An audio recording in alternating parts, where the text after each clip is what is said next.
The Newsday continues here on One News Now. I'm Charles Lejano.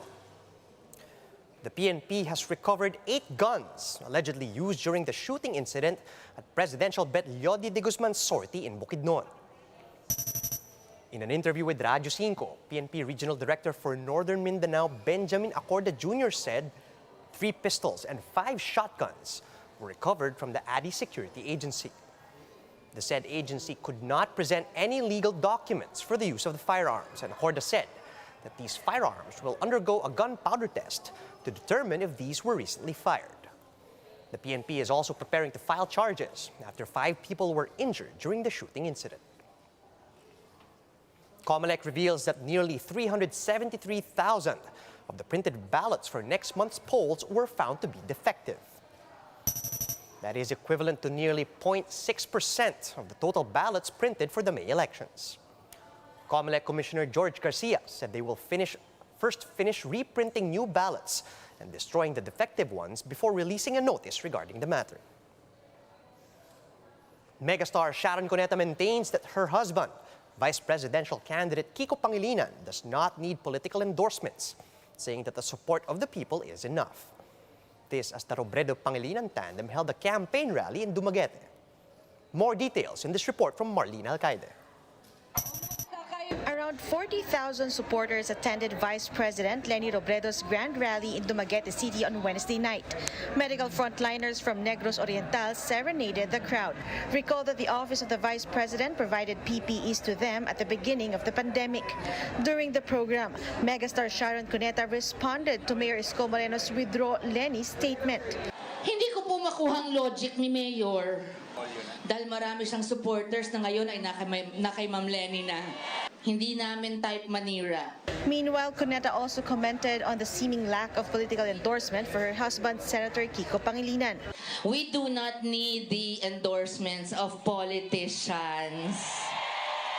We do not need those. If they don't believe in us, it is their loss. Because we are working for you. Sharon urged the public to vote for both Robredo and Pangilinan, saying that this is the way to ensure the country's progress. Hindi na po tatakbong presidente ulit si Ma'am Leni. Hindi na rin tatakbo ulit na Vice President si Kiko. This is our one chance. And this is probably the biggest battle of this generation. You cannot lose. We cannot lose. You cannot make us lose. Because if we win, you all win. The Philippines will rise with honest, God-fearing, totally incorruptible leaders. Meanwhile, Robredo promised that benefits for senior citizens will be doubled if she is elected president. The Leni-Kiko tandem also visited Siquijor. Recall that during the 2016 elections, Robredo had a landslide victory against Bongbong Marcos in the province. This is why the vice president is hopeful for the province's continued support.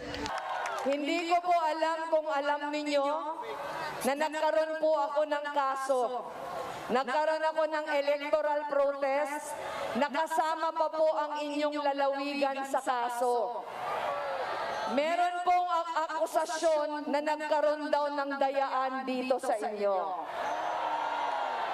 Pero alam naman natin, ang mga taga Negros Oriental hindi naman mga mandaraya.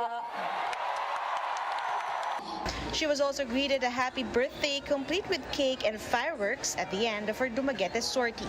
She was endorsed by Representative Jocelyn Lim Cay Chong, Canlaon City Mayor Jose Cardenas, and Dumaguete City Mayor Felipe Antonio Remolyo. Despite calls of some to withdraw, Robredo is still committed to finish the race with the May polls just 18 days away. For News 5, Marlene Alcaide, we are One News.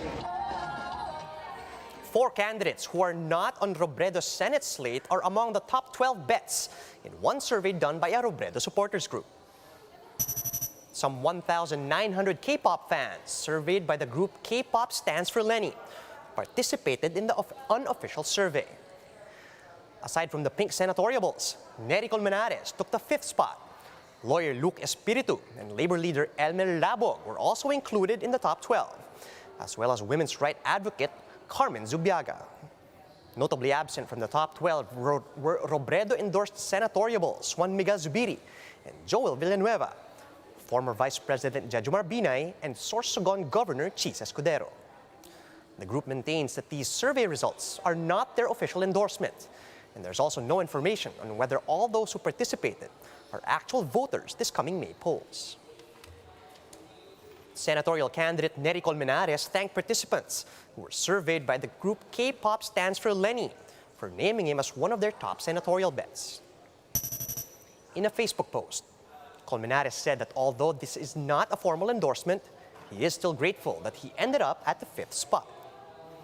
Though endorsed by Robredo, Colmenares is also not officially a part of her Senate slate. Many passengers remain confused over the implementation of new window R trips for bus line Victory Liner. Here's the story.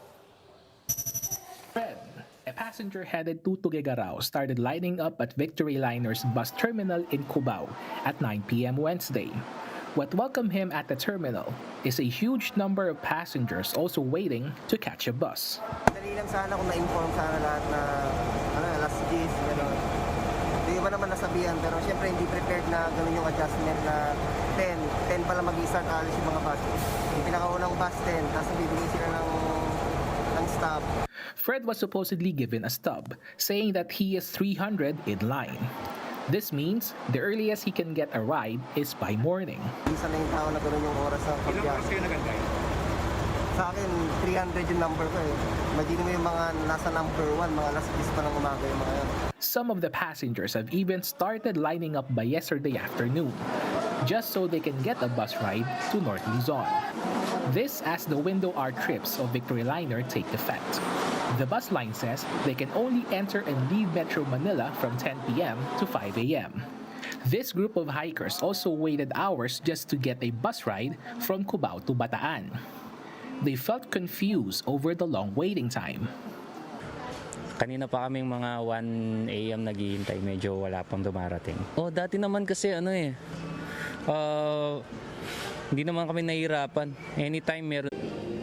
Yun, nagtaka, sabi na 10 p.m. Nagkuha ako ng ticket, nagbook ako baka So sa tingin ko 10:40 yung hintay ako ng hintay. Hirap talaga. Some passengers who missed the window R's opted to transfer to other bus terminals. Dispatchers here in Dau are now explaining the new schedule to passengers eyeing to travel to Manila. Pinapaliwanagan namin, sinasabi namin sa kanila. Yung inuutos din sa amin ng management. Kung ano po yung pinapatupad ng MMDA at LTFRB, yun lang po sinusunod namin. Hindi po kami lumalabag, sir. The bus line also has a call for officials of MMDA and the LTFRB. Mula alas 10 ng gabi hanggang alas 5 lang ng umaga sa EDSA po. Kaya binabawalan kami. Ang panawagan sana namin, sana ibalik na lang sa dati. Hindi na, marami rin kasing nahihirapan na pasero, nakikita nyo naman.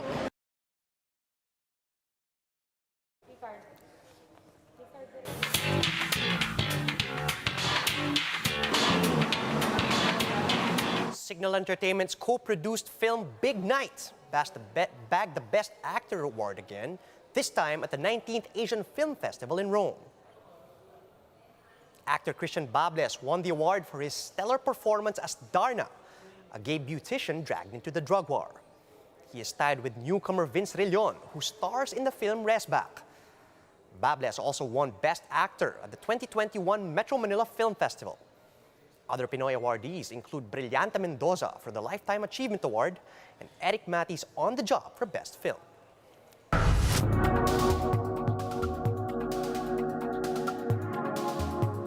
Researchers at New York University are sounding the alarm on cannabis edible packaging that kids can easily mistake for candy and other kid-friendly snacks. Let's watch this.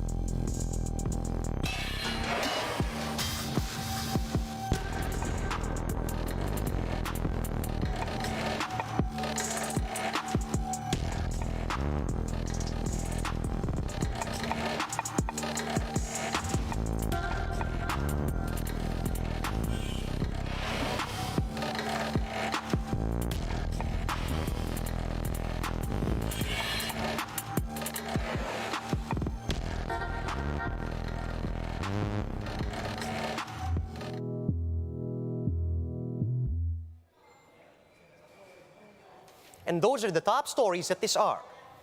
Join us again later at 2 p.m. as we continue to monitor the day's biggest stories. You can also catch One News on Signal Play. Register for a free account at www.signalplay.com so you can stream One News live anytime, anywhere. I'm Charles Lejano. Mask on, wash hands, and stay safe, Philippines. We are One News.